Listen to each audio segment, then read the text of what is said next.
This disease will humble you and it will change you. When I was younger, I had a big old S on my chest, man. I thought I was Superman. I've literally had to get rid of certain people in my life with this disease to continually be in this state, to be able to continually fight this disease.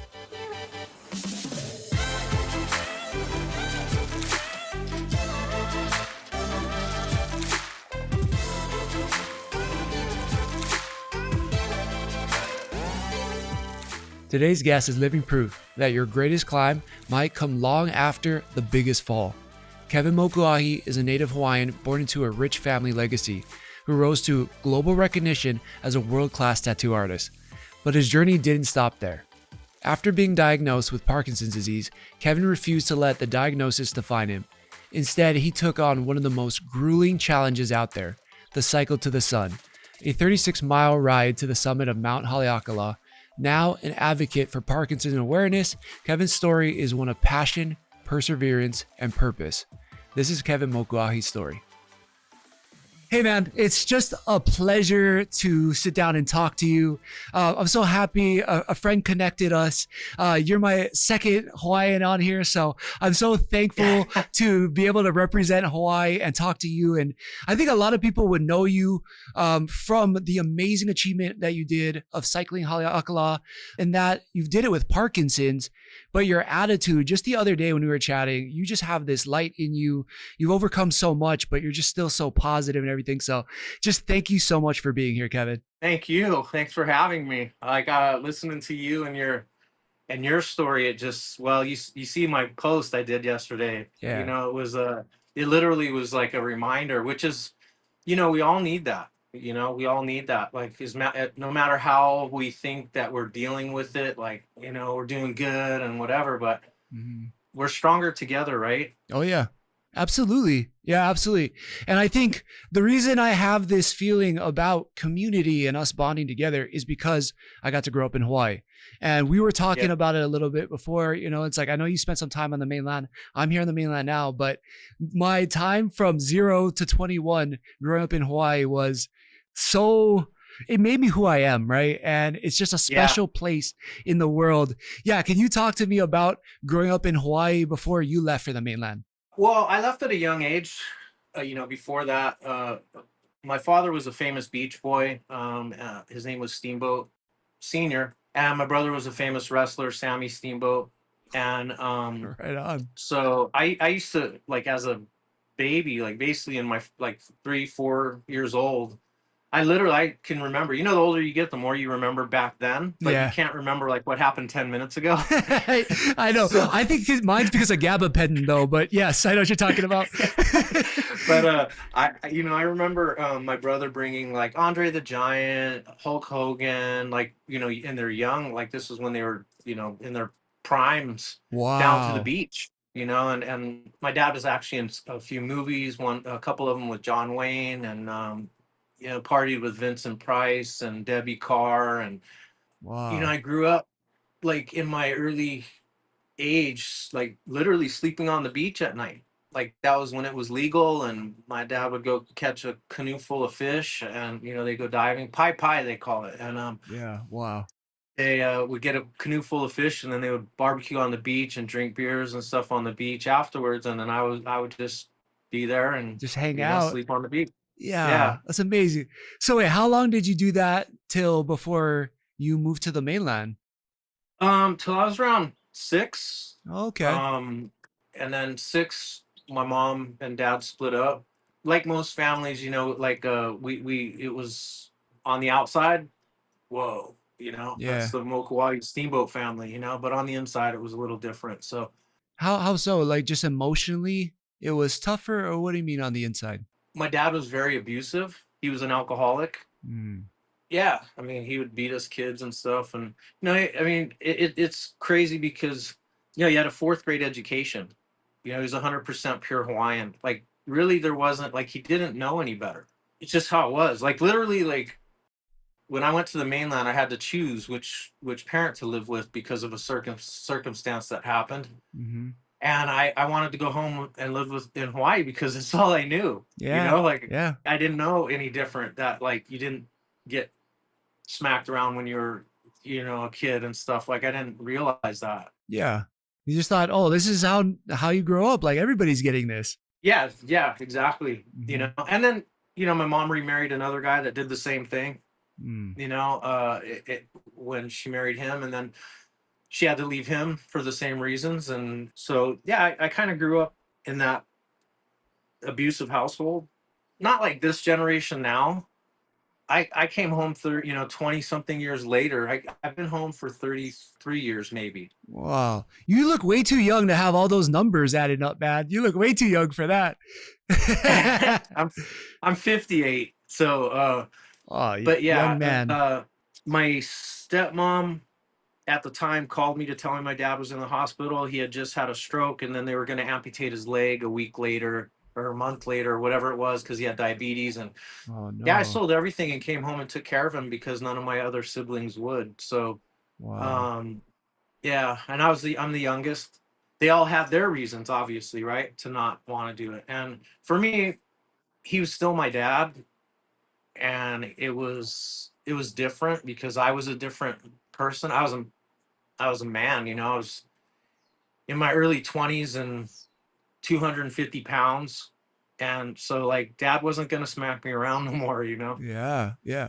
Wow. I will already say though, it sounds like you found this way to, I mean, and just the way you're talking about it now is like you found some forgiveness and you found some understanding already. I'm not saying it's like you perfectly forgiven, but I can already tell that you found this way now to kind of understand he tried his best, even if he didn't do everything right.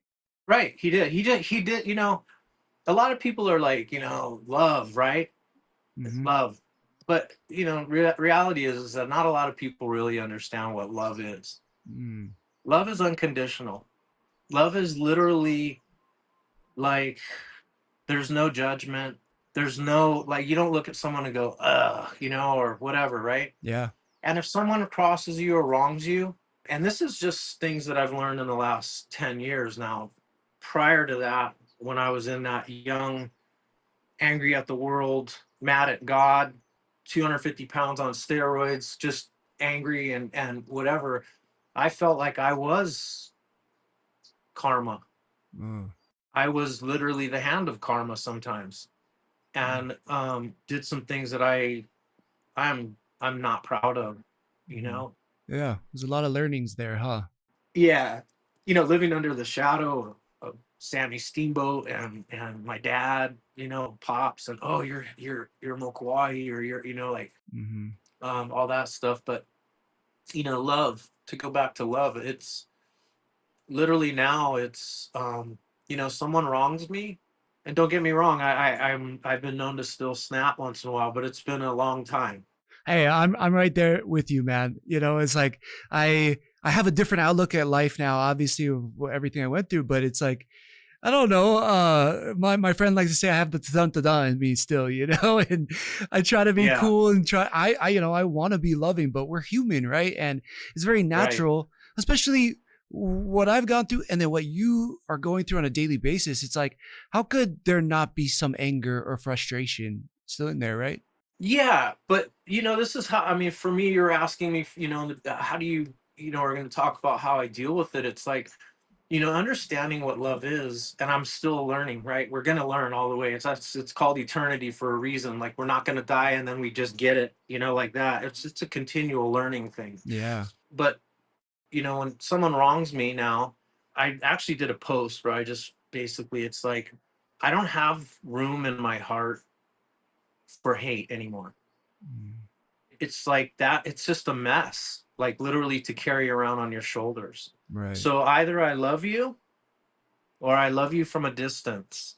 Yeah. Does that make sense? Like, you have to put like, you know what, man, I don't hate you for what you did. I still love you, but I can't, I'm not can't, I don't like using the word can't. I'm unable to be a part of that anymore. Yeah. It's a weight that is a burden to carry. It's one of those things that people use the metaphor of like carrying a weight around, and I feel like I do it too. And I feel like there's always going to be some weight that I'm going to be carrying around. but I do feel like I get stronger at it. I guess I'm mixed, you know. I'll be honest. I think I'm mixed. Like sometimes it feels like it gets lighter, or I don't know if I'm getting stronger at holding it. But the one thing I do know is that that's an added weight. The hate, the anger, that is not necessary to carry Yeah, around. exactly. Yep. Yep. Exactly. It's just it rents too much space in your head, Mhm. and Yeah. it lives there for free. And Mhm. so it's like, why carry it around? Like I'm dealing with that right now. There's somebody that's just super irritating to me, Mm. and I'm really struggling. I'm praying and just like trying to, and just staying away from that. Yeah. Yeah, it's just a part of how I've come to surround myself with the right people. Yeah. I've literally had to get rid of certain people in my life with this disease. Mm. And I'm sure you can relate to this because as you were going through what you're going through and still are, there are some people that are there in the right ways. Yeah. And I don't mean physically there to help you to do stuff, Right. but Right. emotionally there for you, right? Hmm. Like if you say, hey, today it's not a good day for this. Hmm. And some people don't understand that. But when you surround yourself with the people that understand the disease or what you're going through or whatever, Yeah. those are the people that you want to keep in your lives. Like if you say, look, today's not a good day for this, and they go, no worries, get some rest, love you. Those are the people that you need to surround yourself with to continually be in this state, to Yeah. be able to continually fight this disease, to continually be able to recover and recuperate and heal, Yeah. physically, emotionally. You're so right. It is so important to have that community, and thank you. Yeah, we put out this video recently talking about it, and especially with people feeling so lonely and alone, and looking to their phone for advice or comfort, and it's not there, right? We're social creatures. Again, like Hawaii is this amazing community of people who just like want you to be you and be around, and they'll support you the way you should, at least most people. But I want to go back. I want, so for people who are just meeting you for the first time, can you take us back to when this disease started to rear its ugly head, and you're learning that you have this disease now? What is that like?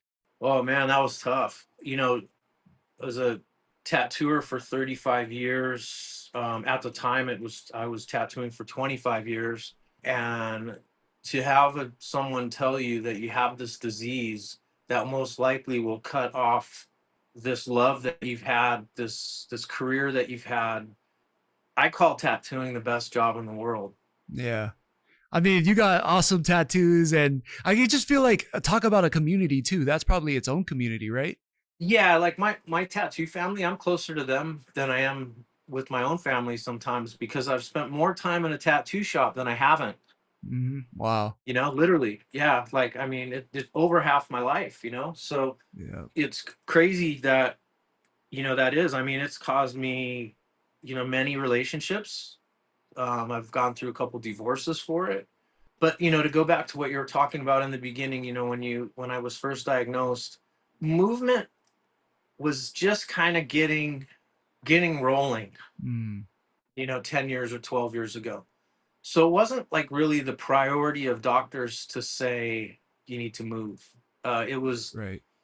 at the time I was very active. I was actually racing BMX at the BMX track. I was paddling. I was riding my road bike on a regular basis. I was going to work, full Yeah. time. I mean, everything. And then I was hit with this, and I was married. I had just had my youngest son, and I married my basically high school sweetheart at the time twice. This is the second time we got married. Wow. And so there was a lot of things going on, like, and then to get hit with this, it was tough. It was tough on me. It was tough on my wife at the time. She didn't know how to handle it.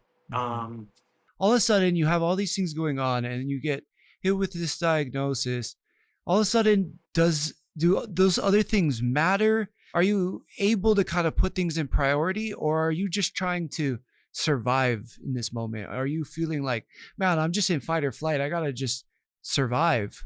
yeah, that's what happens. Like, so that's what happened with me anyway. Hmm.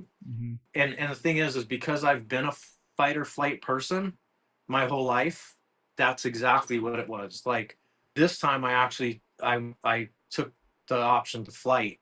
You know, like Oh, yeah. I was like, I wasn't ready to fight this disease. I wasn't ready to mourn that I was going through this. I wasn't ready to do all that stuff. I fell into a depression. You know, when the doctor tells you you're probably not going to be tattooing for very much longer, you're probably not going to be able to ride a bike for much longer. Oh, She has now changed completely, you know, like her whole outlook is completely different, and all of my doctors is completely different. They now say whatever you're doing, continue to do it, you know, and they all right know on. that I did Haleakala. They all know, you know, how crazy I am. They all know that I don't listen to them. They all know. So, Yeah. you know, like Right on. um at the time, yeah, I fell into a major depression. I stopped racing BMX. I stopped riding my bike. I stopped being a husband. Mm. I stopped being a father. Yeah, it was tough. Mhm. And, you know, eventually it cost me my marriage. In reality, you know, like you're with someone, right? You're married to them and they can say all they want, you know, for better, for worse, you know, rich or poor, whatever. But not everybody's built to be married to someone with Parkinson's. Mm. And I found this out through the years. It's kind of rare, you know, to have the other half stick with them. As a matter of fact, the guy that owns this company, his name's Andrew. I met him a while back. His dad had Parkinson's disease, and he lived in Kauai for years. Now he lives in Vegas, Okay.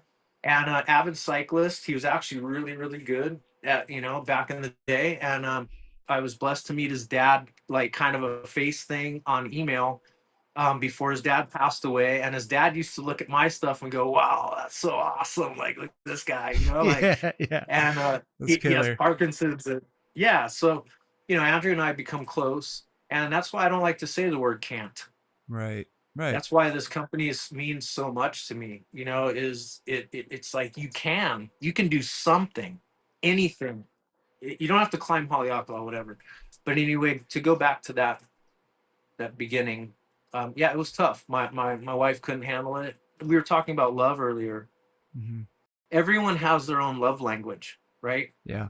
She was raised with a lot of money, and the love language there is to buy stuff, not like care for someone. Right, right. Like give gifts instead of acts of service. Right, exactly. And for me, I didn't need the gifts, didn't want the gifts. I just needed somebody and wanted somebody to be there with me when I went to the hospital, or when I, you know, because I have infusions every 8 weeks. I just have one Monday, Yeah. and that's for my I have ulcers in my large intestines from alcohol and steroid abuse. Oh, wow. So then this is separate from the Parkinson's. Parkinson's, yes. Wow. Wow. So it's just another thing to add on to the Yeah. list. Okay, you've been put through the ringer, man. I mean, you had to overcome so much from such a young age with your family to things. I think you were trying to maybe deal with some of these things with your family, and maybe you're going to the wrong places with it, maybe with drugs, alcohol, maybe women, like that kind of thing. And then you get hit with this disease and it adds another layer on top of everything you had to deal with. At what moment do you hit rock bottom and say, "Oh my gosh, I got to change things"? When my wife kicked me out and was like, "I'm done," she had thought I was cheating on her, but I wasn't. Mm. In her defense, um, that was me. You know, when I was younger, I was that guy, and not proud, like I said. I've hurt a lot of women. You know, I've hurt a lot of people. You know, in general in my life, and she sent her dad over to the apartment, or to the condo actually, that she owned, and him and I have a great relationship. Love him. You know, he was one of the first people in the water with when my dad passed away. He knew my dad really well, Wow. and he swam with me in my dad's ashes. There were 1,000 people at my dad's funeral, and he was one of the first people to come out of the water and give me a hug. You know, and this was after her and I were divorced the first time. Yeah, yeah. So Wow. you know, he's always been, you know, there's always been that connection there. So he came Yeah. over, and yeah, I packed my stuff up and left. My son that I live with now, I had to sleep on his mom's couch, or on the floor basically, Wow. for 6 months at her house. I called her and asked her, and she was kind enough. You know, and that was another thing, you know, that another mending process Mhm. to go through, you know, because I had done the usual stuff to her as well. And yeah, 6 months of being scolded for all the things I did. I didn't talk back. I didn't argue. I didn't do anything. I just let her do her thing. And as a matter of fact, when I moved back, when I finally started to get it together again and trying to figure things out, I got an apartment and she helped me move. And she said, "Man, this is weird. I feel like we're kicking you out." Yeah. She was like sad, Oh, and I'm wow. like, "No, it's okay." But I literally was laying in my apartment on the floor and I was like, "Lord, I can't do this anymore by myself." Mm, I had lost everything. Literally, like to me, you know, stuff. It's just stuff, dude. We don't get to take it with us when we leave. right, right, Houses, cars, hot rods, Harleys, bicycles, whatever. right. It's just stuff, Yeah. but I had lost it all. And I'm like, I thought, and my wife, You used the word mend a little bit ago. How do you start to mend? How do you start to heal? How do you start to get to where you are now? Because if I look at your social media now, and I know social media is not everything, but I see somebody who is inspiring. I see somebody who's on the right path. I see somebody who's loving. I see somebody who's caring. How do you start getting there? Because I think by all measures, anybody else hearing the story is like, dang, that's so sad. That's tough. Like, how does he deal with it? How do you start getting back into this place of light, of there's still a life to live, there's still more to give back? one word, one name, Jesus. Mm, That's it.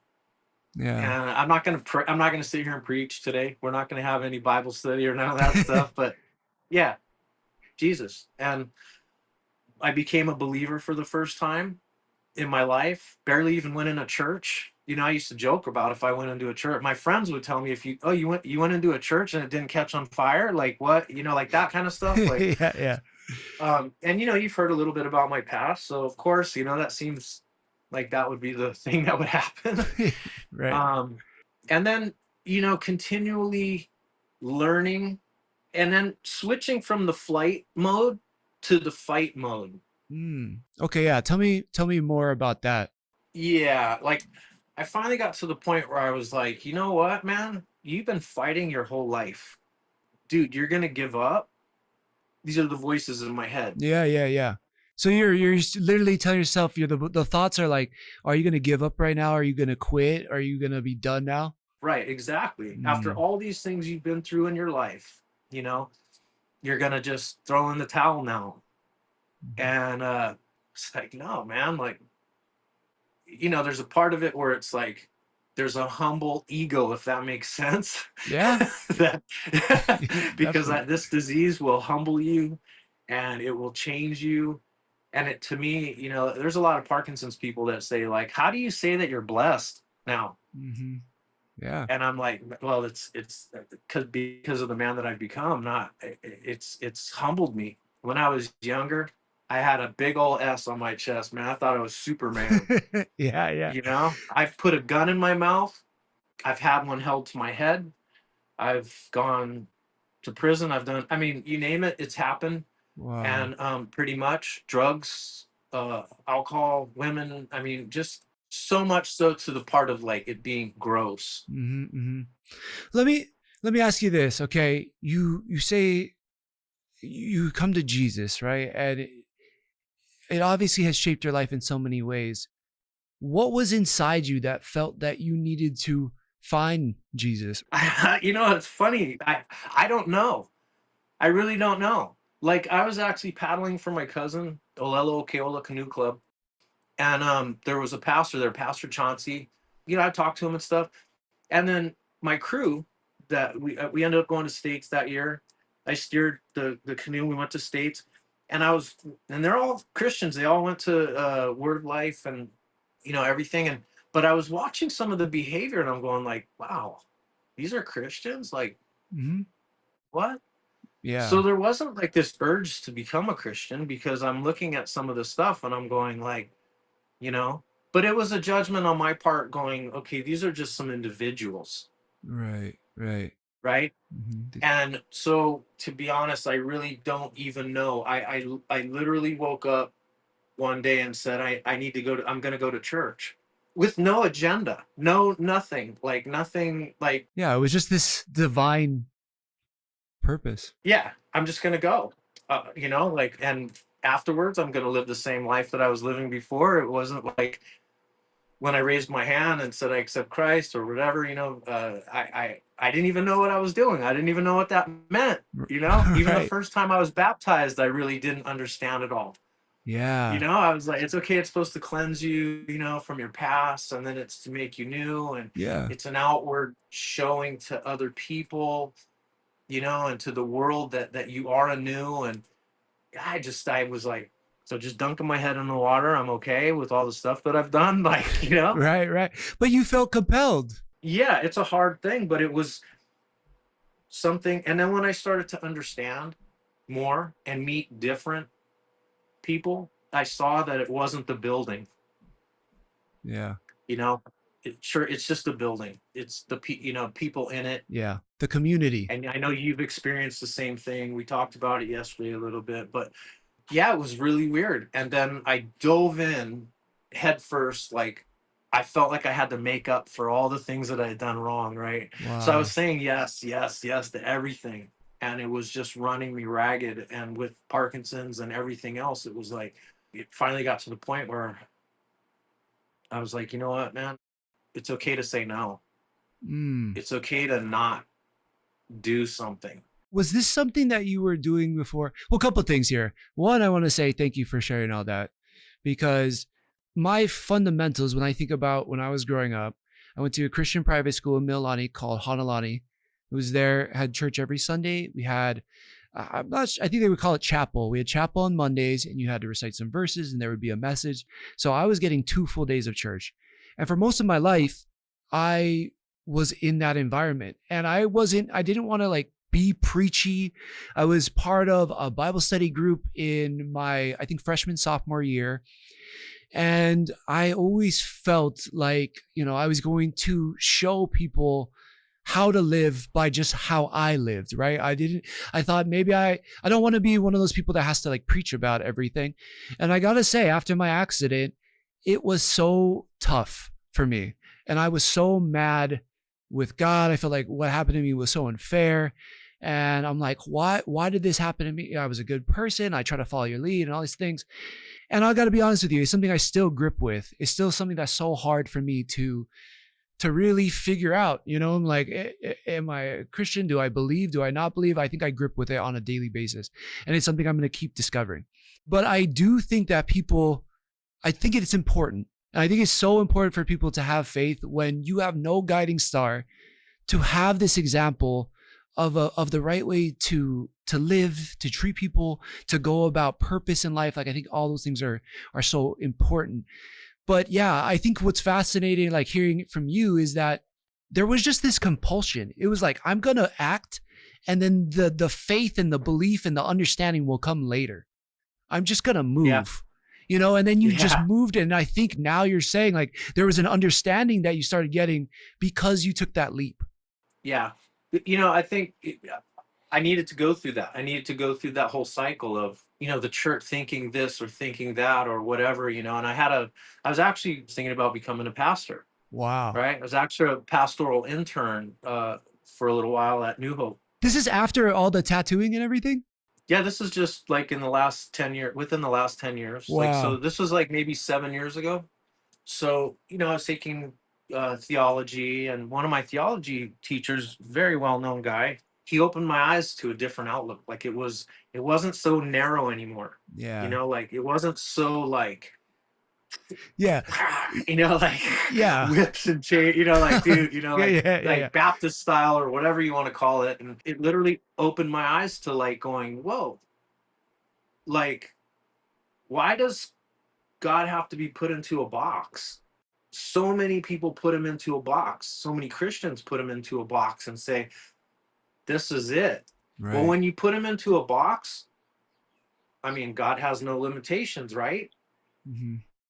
So does that mean that like his grace only stops at a certain point? No. like we don't know. We don't know. Like his grace comes. It goes beyond anything that we can. That's probably even incomprehensible. Right. Because I love the metaphor for a box too, because that's our box, right? That's the box that we're Yes. putting on God and Yes. things, right? Yes. And then, so what you're saying, and I think, a lot of people, when we look at it from that box, for whatever, so many things in life, but if we use this example, this perspective, this is how much we can see. But that doesn't Yeah. mean that that's the capability of God, of life, Right. of so many other things, I think too, Right. and I Right. think God's a good example, but I think there's so many other things in life too, where we do try to make them fit here. But who's to say it doesn't go beyond that? And just because Right. we see it from this way doesn't mean that's what it is.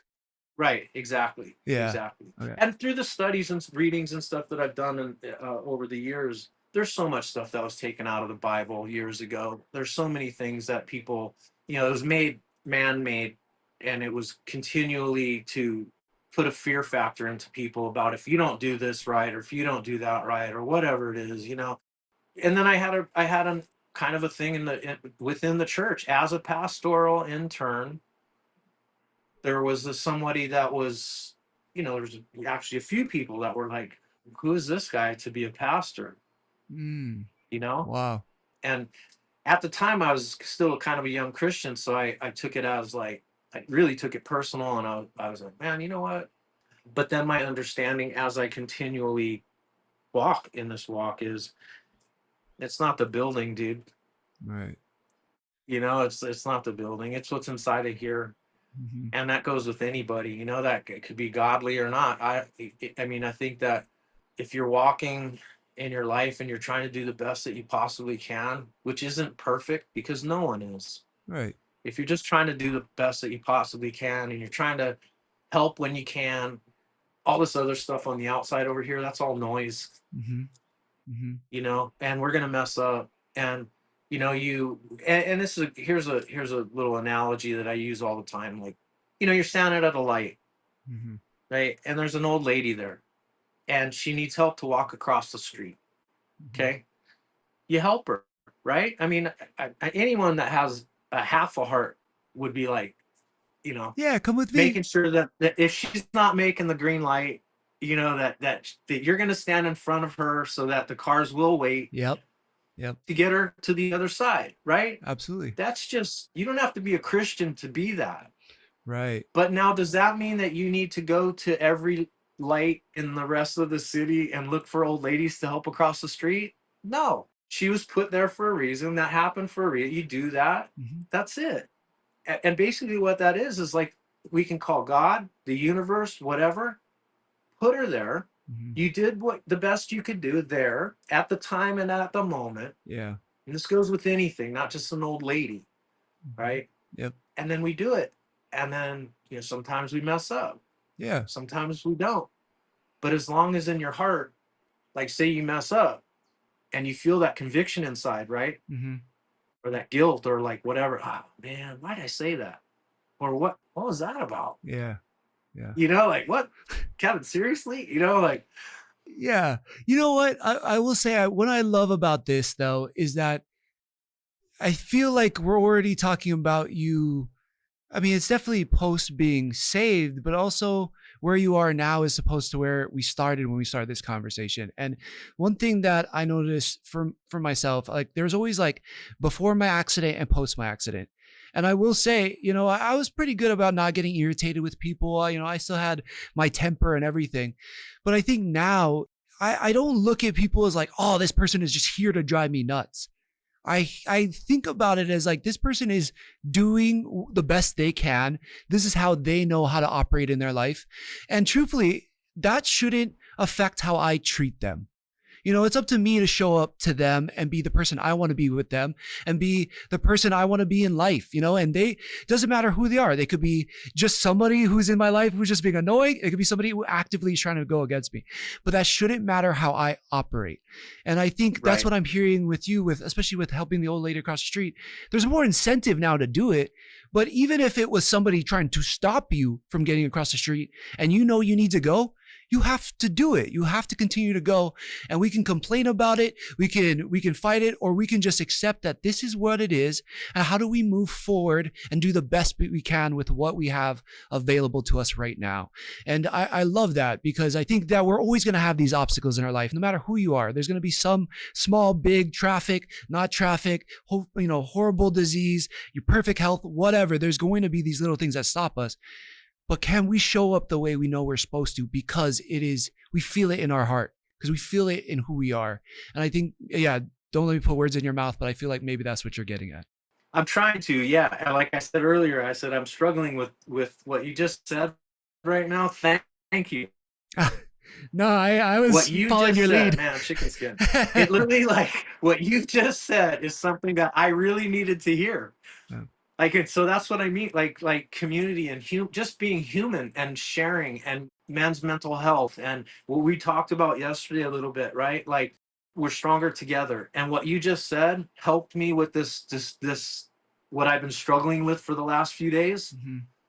As you were speaking, I'm just going, oh, oh. And, I'm feeling convicted. I was feeling convicted inside. I'm like going, oh man, like, like, ew, like, man, I can't believe I wasted that much energy on this. Like, what the. yeah. So we're always We're learning. always learning. And I think this is something that I'm constantly reminded of, because I got this new take on life. I got this new perspective, right?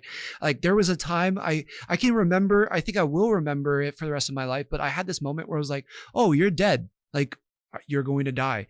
And I always say, like, there was so much, I was trying to hold on so tight to life. I was like, I don't want to die. I don't want to die. I don't want to die. And then I was like, but you're going to. And that release, that peace, Yeah. and I'm so afraid of losing that sense of peace because, I didn't do like heavy drugs or anything like that, but I've had moments of partying, whatever, and you just lose yourself and you're like, oh, euphoria. But that amount of peace, I've never felt anything like it. And I don't know if I ever will until maybe I meet my end again. But it's like all of a sudden, every other bad thing, every hard moment, you don't care. You don't care because it's like, it won't matter when you get to that end. And I think we get so wrapped up in the small things. And I'm curious for you, you have a very hard thing you have to constantly battle against. Do the little things do they hit you the same? Do you care less when you get these small irritations in life and all that? Are you able to let them go easier? Oh yeah. Yeah. Yeah. But sometimes I need a reminder. Yeah. Sometimes, like, it's, yeah. Like I said, we're not perfect, right? But yeah, I mean, it's a lot easier. Even just talking with you yesterday was a good reminder myself, because you see my Instagram, right? I love to like jump and do things that a 58-year-old, I'm 58, like, You're rad, dude. age wise, Yeah, you're so rad. but mentally I'm still 15, or 16 or whatever. Oh, yeah. So okay, I'm unable to ride my BMX bike the way that I want to, but man, in reality, I'm doing more with Parkinson's disease than most people do without Parkinson's disease. Yeah, 100%. So, like, then that's where you put that thing into perspective again, right?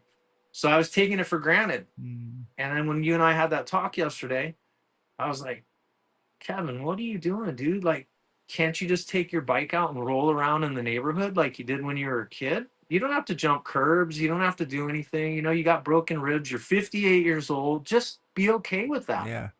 Yeah. And so that's the thing that I'm continually learning. And it's literally like, it's not a day by day thing. I don't take things day by day. I take things moment by moment. Right. A day, if you say, I'm just going day by day. If you really think about it, a whole day, that's a lot of weight to carry around. Yeah. I mean, that's thousands of little moments, interactions, and it's good conversations, it's bad conversations, it's things that you kind of get a little happy. There's things that make you frustrated. A day Right. is a lot to carry around. If you can take every moment in its, like, for that moment, like right now, I'm 100% in this moment. I'm not thinking about what I'm going to do later. I'm not thinking about what I'm going to do when we're done, because if I was there, I wouldn't be able to give you my 100% attention. Yeah, absolutely. So I'm going to try to do the best that I possibly can do right now, because I'm giving you 100% of my attention. Yeah. I feel that this is a very important subject that we're talking about, is inspiring others, not just with Parkinson's disease. I mean, I'm talking, when I'm doing the things that I'm doing, it's not just about Parkinson's. It's literally about mental health, depression. It's about all things, everything, struggle. That's why when I did the Haleakala thing, the t-shirts that I have said, "What is your mountain?" Yeah. Yeah. Like, what is your mountain? It's not, Haleakala was just a symbol of a thing that I was doing as my mountain, right? Yeah. Yeah. But everyone has a mountain. Hmm. Whether you have a mountain that you deal with every day, right? I have a mountain that I deal with every day. Some days my mountain is getting out of bed. Right. Oh yeah. That's my mountain. Hmm. Yeah, man. It doesn't matter how small it is, how big it is. It doesn't matter. Everyone has a mountain. Right. And so that's what this is about. That's why I love this podcast so much, because I'm like, So, when you got in touch with me and we started talking, I was like, man, this is what I've been trying to communicate. Yes, okay, I have Parkinson's. Yes, it's about Parkinson's. Yes, I want to help the Parkinson's community as much as I can, but I also want to help others that have so many other problems yeah. and so many other things in their lives. To be honest with you, yesterday when we talked, I was like, man, Parkinson's isn't so bad. Mm. Yeah. You know, you think, Yeah. everyone thinks, and I'm not trying to take anything away from anybody, Hmm. but when something's happening with us, we feel that that's the worst possible thing that could happen, and why is it me? And Hmm. like you said, right, and we go through this whole internalizing all this stuff, Hmm. not thinking about that there's actually people out there that pray Hmm. to have our life. Yeah. Oh, absolutely. It's not lost on me. I mean, it really isn't. I was when I got out, I was in the burn ICU for half a year, in and out all the time, and so many 50 surgeries, procedures, all these things trying to get my skin intact. And as bad as that was, and I was in those early months just in so much pain, I wanted to die. I could be on Dilaudid, fentanyl, ketamine all at the same time and still be in the worst pain imaginable. But there was a time when they started to walk a little bit more, and I had my walker.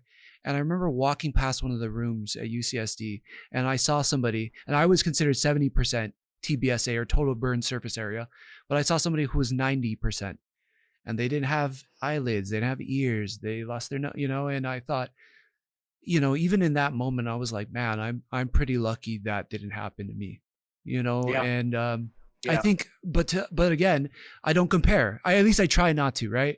To your point, everybody has their own mountains, and to that person, this struggle that they're going through is the biggest mountain they have ever had to climb. yes, And yes, so yes, I try my hardest to not compare, because I get that sometimes where it's yeah. like, oh, this bad thing happened, but it's not as bad as your thing. And it's like, no, no, no, no. You don't have to minimize your thing for my thing, right?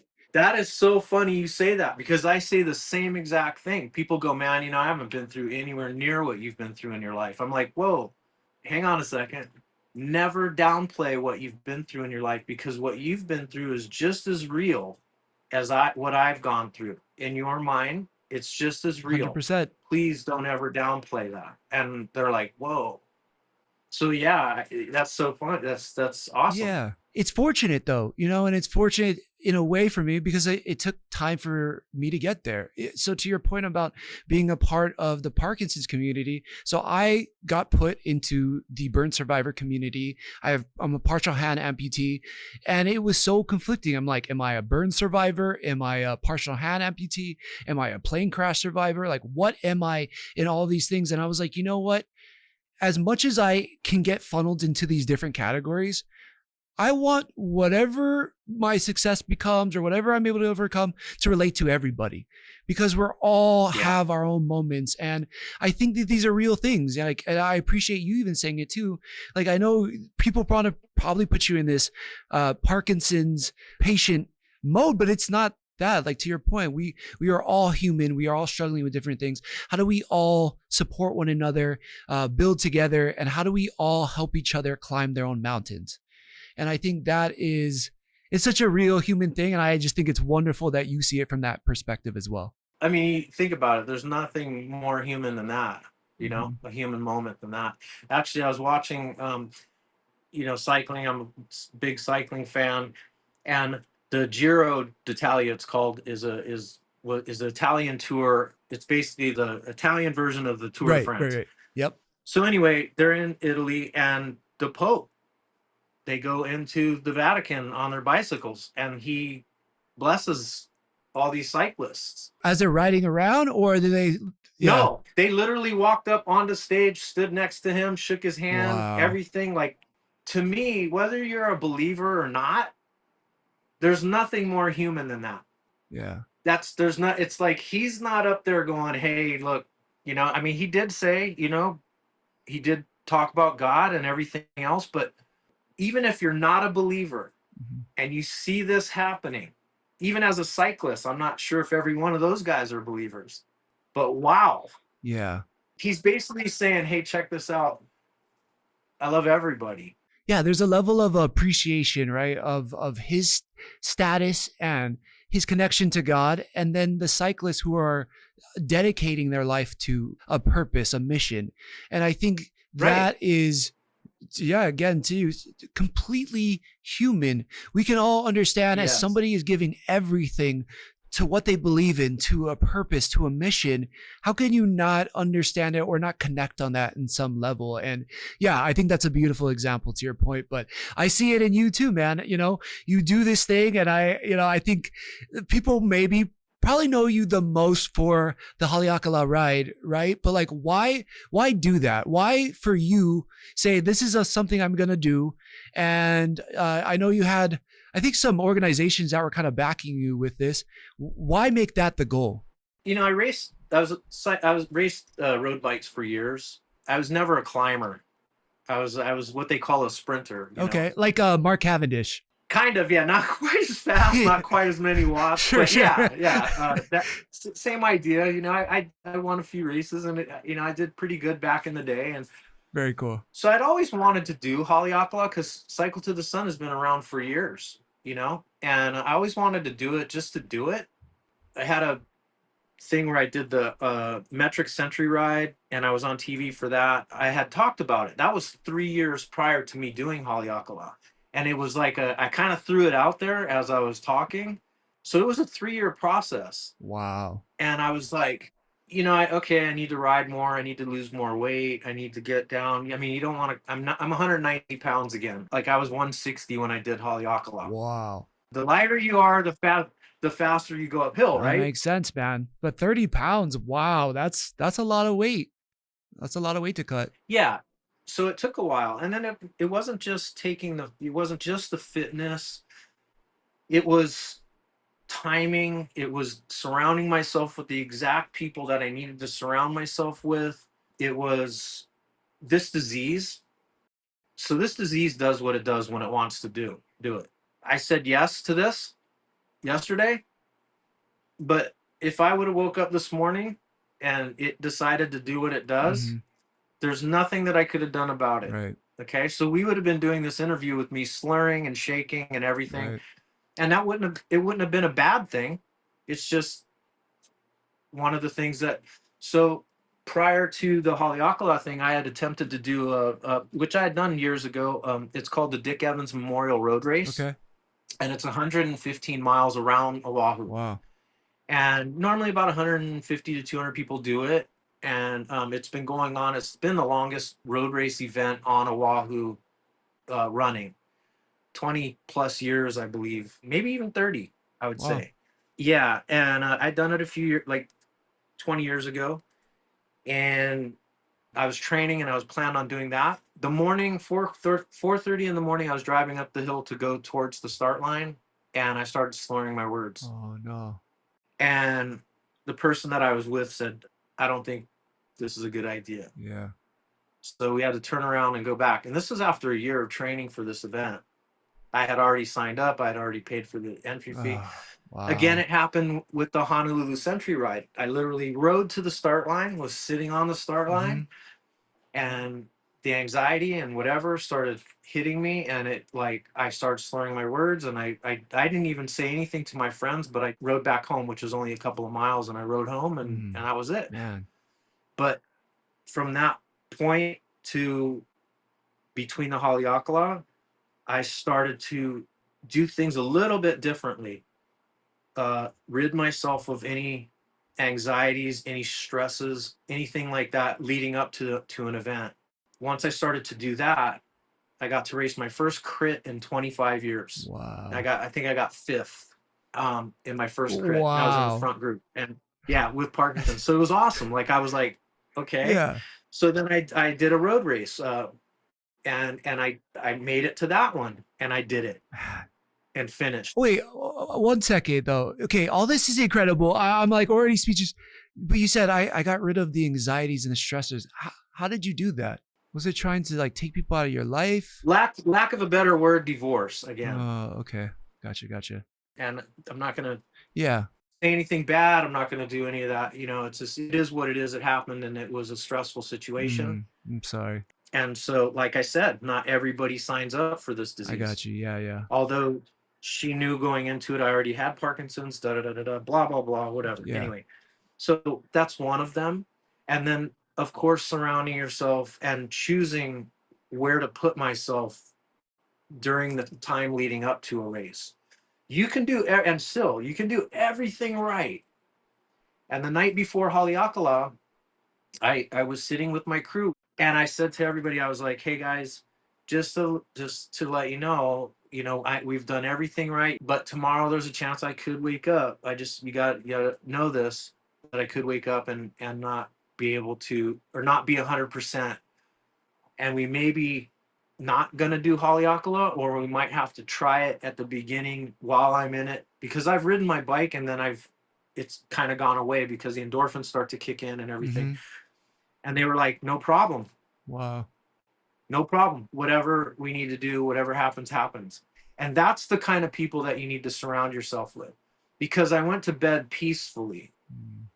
I went to bed with the mindset of knowing that no matter what happens or how I awake, there's not going to be any disappointment on anybody. No one's going to be like, "Oh man, we did all this," and that, they Yeah. understood. What a blessing to be supported with people like that, right? Where they're like, hey, we Yeah, want you at your best, but we understand if you're not. yeah, and they did, and that's what. And you know what?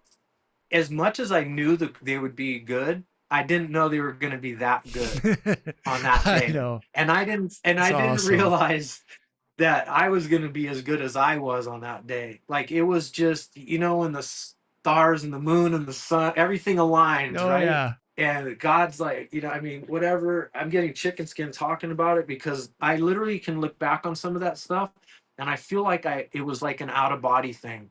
Like I go, man, I did that. Right, right. Like what? Wow. Like Yeah. they were the perfect, told me when to eat, continued to have me eating. The guy that was riding with me, he had done Haleakala like 20 plus times. He was a climber. At 5,000 feet, he ended up saying, I can't go any farther. I'm done. Okay. And I was like, oh man, So the joke was is that I dropped him, right? Right on. I'm not going to mention his name, but he could outclimb me on his worst day. Yeah, yeah. And and here he's like, I'm done. Like I'm, I he had, to give him props, he hadn't he hadn't trained for it, that Right much, on. and Yeah. everything else, and he got me right to where I needed to be, Yeah. though. Like where I was and where he left me, it couldn't have been more perfect. Wow. It was 6,000 feet, and he said, I'm done. He's going to go from here. And we had priorly talked about that. All right. So that's part of the And, plan. and, as we were going, Yeah. right, he said, how do you feel? He was asking me how I felt. I said, man, I could do this all day. Wow. Yeah. Yeah, it was one of the, it was crazy. It was just like one of those Yeah. It's things, just meant to be. and he goes, well, we're on a sub 5 hour pace right now. And I was like, what? And he goes, you think you could keep this up? And I said, oh yeah, no problem. But we didn't count on the wind at the top of the Right, mountain. right. Okay. So I ended up doing it in, my goal was to do a sub 5. or around 5. Actually, no, my goal was actually to do a sub 6. Okay. We were on a sub 5 pace when as soon as we got up to around 7 or 8,000 feet, the wind was just, and I had heard from guys that won and was in the top Yeah. 5. They were like, that was one of the windiest days that I've been up here on this mountain. Wow. So, and I ended up doing it in 5 hours and 35 minutes. All right on, man. So, okay, all of this is happening. You wake up, you're just in the zone. You feel good, body feels good. Even the guy that's helping you up there, he's like, dang, I don't know how you're doing this. I'm out. You keep going. Yeah. What do you, at some point, it gets hard, right? What do you start telling yourself at that moment it gets hard? Like, when does that happen? And then what do you start telling yourself? Well, first, I'm going to tell you that not one moment during that climb did I want to stop. Mm. Not one time thought about giving up, because in my mind I wasn't doing this for me. And some of the videos that you see of, or actually most of the videos that you see of me doing that, not a lot of people know this, but Glenn Higa, he's the president of Hawaii Parkinson's Association. He has Parkinson's, was diagnosed like 8 years ago, and his Parkinson's is a little bit more progressed than mine. He was actually running alongside of me a lot of the time, all the way up to the 10,000 feet. Oh, wow. So he would like run or jump out of the car, take video or video from the car. But the last 4 minutes and 40 seconds at 10,000 feet, he was walking alongside of me, running alongside of me. That's how slow I was going because of the wind and everything. Wow. So with that, and then all the people that had helped, all the people that had donated, all the people that had, from a distance encouraged me. I mean, all these things. It wasn't about Kevin anymore. Mm. It wasn't about that. It was about showing people that, like, hey, check it out. If you do these things, everything that you need to do, you can do these things, right? And that's what it was about. It was about inspiring others. And it's funny you asked that question, because I've had that same question asked a couple of times through my message of DMs and stuff. Mm-hmm. How did you do that? And then I would explain to people. And some of the people have Parkinson's, some of them don't, some of them are, they have other issues or whatever. And I would explain what I had to do, and almost in detail, big old long text. And then you know what they would say at the end? Wow, that sounds like a lot of work. Yeah, no kidding. And I'm like, in my head, I'm thinking to myself, okay, well, I guess, when you were younger and you wanted that car, that hot rod or that Harley or that job or what, Yeah, to play that like sport. you putting yourself through everything that you went through, right? Mm-hmm. Before the burn, you worked your butt off. Thank you. And tattooing, same thing. I worked full time, man. I didn't make money because I didn't go to work, Mm-hmm. and I didn't win races on bicycles because I didn't train. Right. I didn't do, all these things didn't happen because the work ethic wasn't there. So now you're talking about life, your life. And then you're going to tell me that it sounds like a lot of work. Right. Like, what else do you expect? Right. Like, right. Like, I mean, that's what it is. I didn't wake up magically and say, I'm going to do Haleakala today. Yeah. But it is funny, where people are like, what's the secret? What's the secret? And yeah, whether you're cycling Haleakala, dealing with Parkinson's, working your tattoo job, for me, getting through flight school, moving from Hawaii, all these things, getting through my recovery, it's just one day at a time. It's 1 second for me of gritting my teeth and being like, you can make it through this minute. You can make it through this night. You can take one more step down the hall. And yeah, there's no magic secret. But what I would tell myself internally is like, just give it one more. Just give it one more. Just try one more. And with you, I'm sure you had that too, but it just sounded like there's no doubt I'm quitting. And to me, that's way more powerful. That's way stronger. That's way more badass. So that's incredible. There was no thoughts of quitting at all. And, I had the best guy in my corner in my aid truck, right? Dan Burris. I got to mention his name because this dude knew exactly what to say at the exact right times. And it was like, when my mind would wander, I mean, it was, when you're doing an event like that, I paddle Molokai. Wow. It's kind of the same thing, when you're in a place where you just go into it's a tunnel, Hmm. and you're literally like your life is going through, all of these thoughts are going through your head about things that you could change or things you could have changed, or maybe how are you going to change in the future. Yeah. You There's so much that you live in 5 hours of being on a bike, 5.5 hours of being on a bike, or 6.5 hours of being in a Hmm. canoe.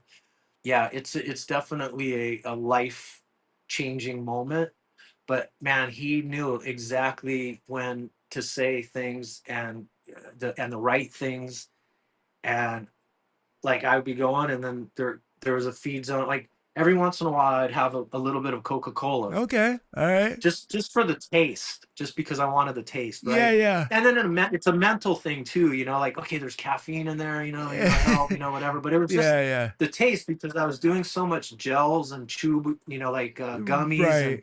All the endurance stuff, liquid, yeah, and that you would normally yeah, see. And yeah, I love that. I come from like a big Coca-Cola family. Like my dad on the weeknights, I didn't see him drink beers or anything, but he would always have a can of Coca-Cola at night. We're a big Coke family, so that sounds great. yeah.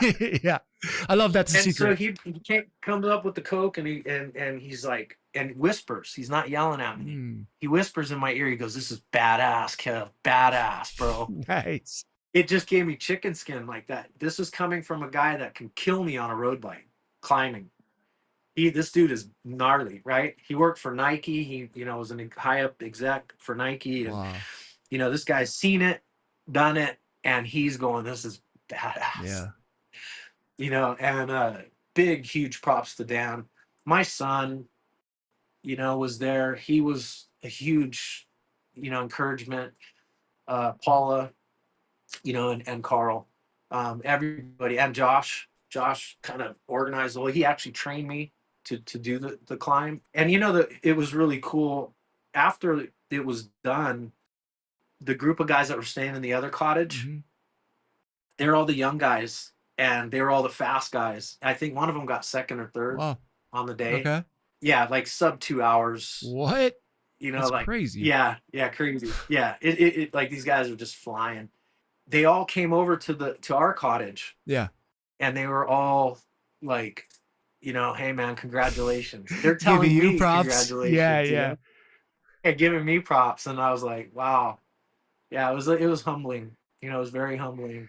Well, you are this amazing individual, I mean, to overcome what you came your whole life, not just in that day, but all the days, from childhood things to, going back and forth. I mean, you had, I think, some drug problems and all these things to be where you were in that moment.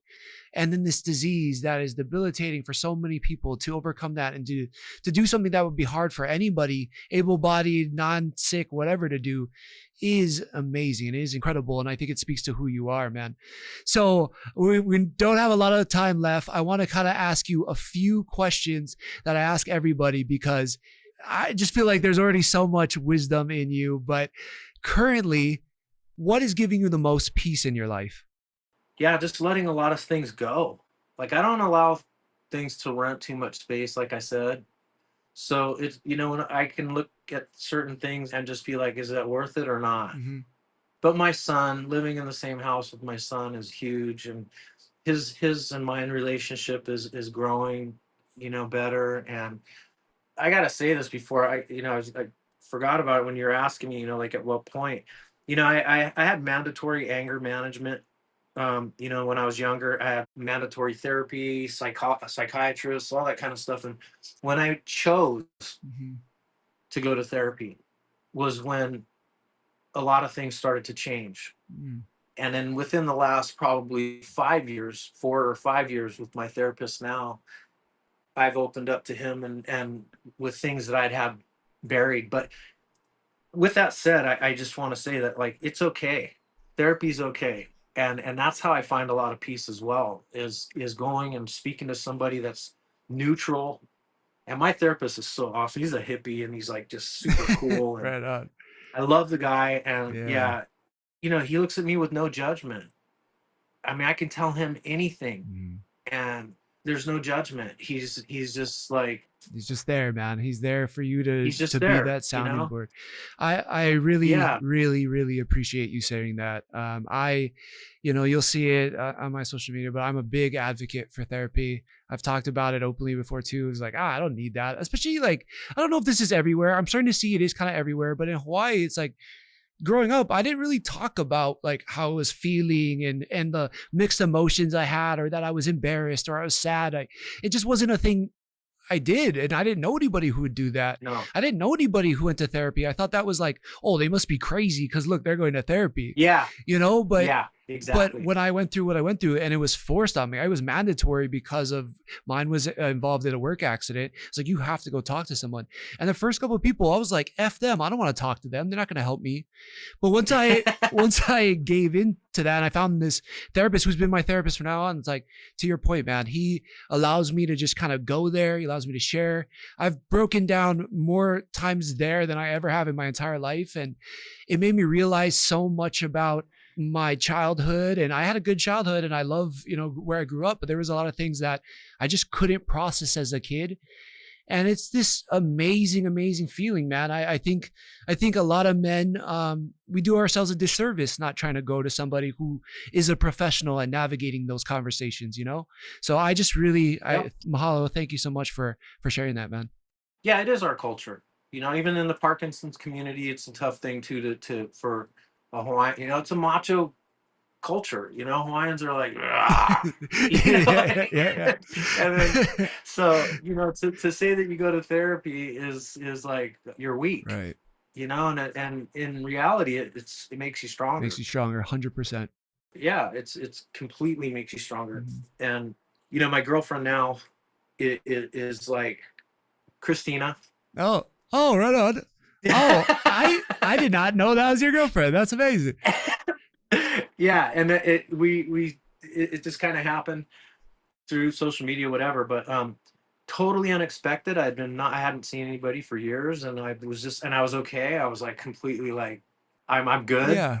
and I'm watching other relationships and stuff, and I'm just like, I'm good, I'm good, Yeah. And yeah, she just popped in, and it was just like a blessing, a complete blessing, and you know, she's probably getting the best version of me ever. It's amazing. And that's not a boast or anything. It's No. just a Yeah, fact. no, it's a sign of growth. Yeah, it's not like a brag. It's just like, wow, like I wish I was this good earlier, but like I'm glad I'm glad I get to do it now. Yeah. That's amazing, man. I love it. I love it. There's so much to be grateful for in your life. And I just, again, can't thank you enough for sharing all that. Yeah, I look up to you, man. That's a brave move. All right. Well, I look up to you, No, buddy. no, no. I seriously, Yeah. I do, man. Like yep, I'm a big fan. Oh man, thank you so much. All right. Well, one of the last thing, oh, two last things. If somebody is going through their darkest time, they're just found out that they have a life altering illness, they're losing somebody, they're falling into their pit. What's one piece of advice you would give them? Don't be afraid to reach out.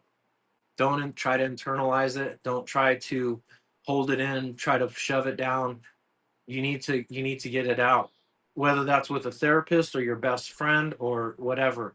Someone that you can confide in, that you trust. You need that. And I would say that would be the first step of many steps, Yeah. right? Yeah.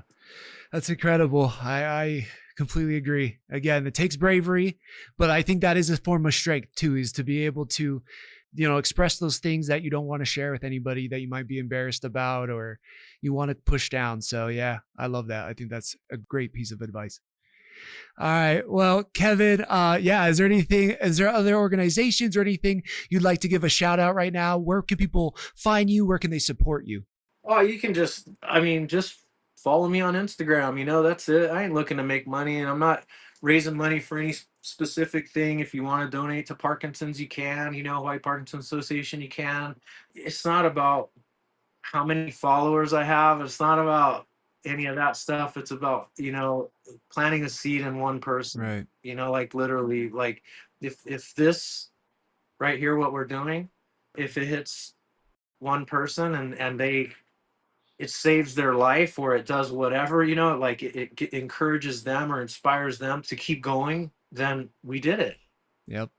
We did it, and Absolutely. that's another thing you'll notice in my stuff, that when I'm writing, I always write we. Yeah. There's always a we in there, and we did We it. did it. Yeah. I love it, man.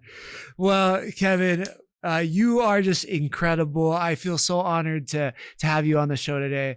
Mahalo. I just thank you for being so open, so honest, for just being you, for being inspiring. It's an absolute honor to talk to you today.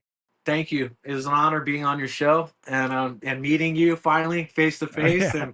and talking to you. I was like, man, this dude's handsome. Like, what the heck? Like, he has burns. What? The doctors did a good It's job. I crazy give them because, credit. to hear everything that you went through, and then to see you is like, whoa, Yeah. like, dang.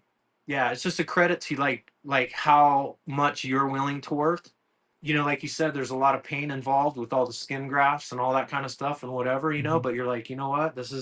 It helps me with my own self, is what you're basically doing. And that's all that matters, is what's inside of you. I think you mentioned it yesterday. The girl that you're with now is a very big supporter. And, Yeah. My wife's amazing. Yep.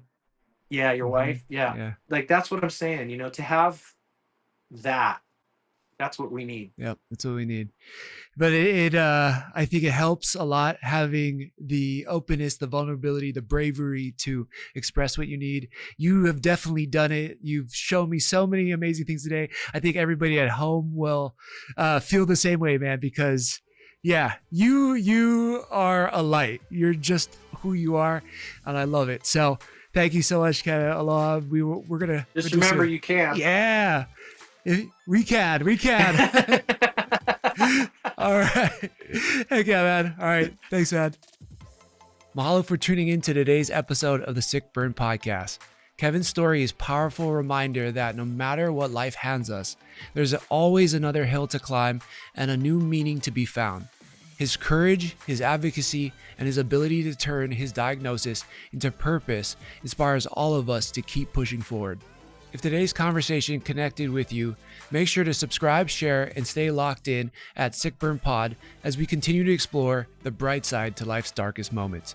Until next time, keep showing up and keep finding the bright side. Aloha.